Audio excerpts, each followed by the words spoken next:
guys, welcome to the world of related rates. To start, we're going to watch a video of a ladder sliding down a wall.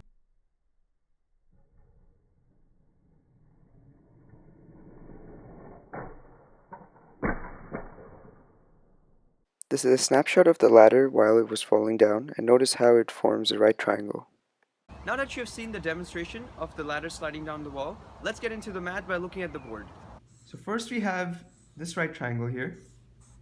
This distance we can call x, which is the ladder and to the wall, and this is the vertical distance that we'll call y.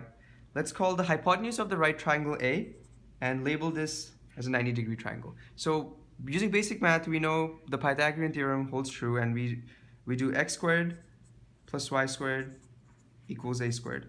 Up until now, we haven't done anything that has calculus or related rates on its own.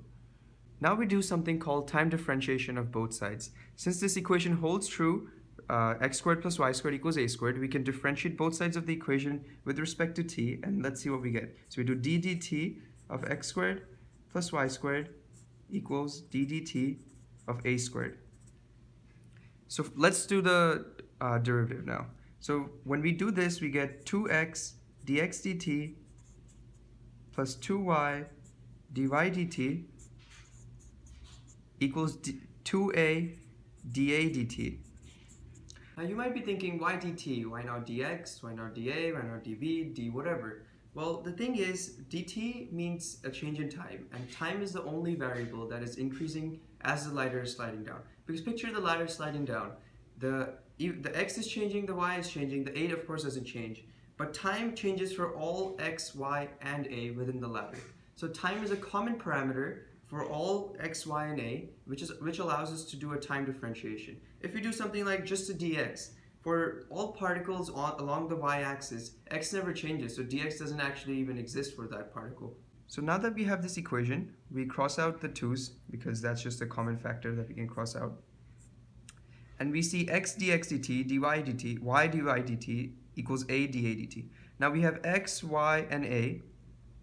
First of all, we know the ladder itself doesn't bend films. It's not films, it's a rigid ladder, which means that the hypotenuse cannot change. So we know dA dt does not change. dA dt is just a measure of how the hypotenuse changes over time, but we know it does not change, so we say this goes to 0, which means x dx dt equals negative y dy dt. So to conclude, x dx dt equals negative y dy dt.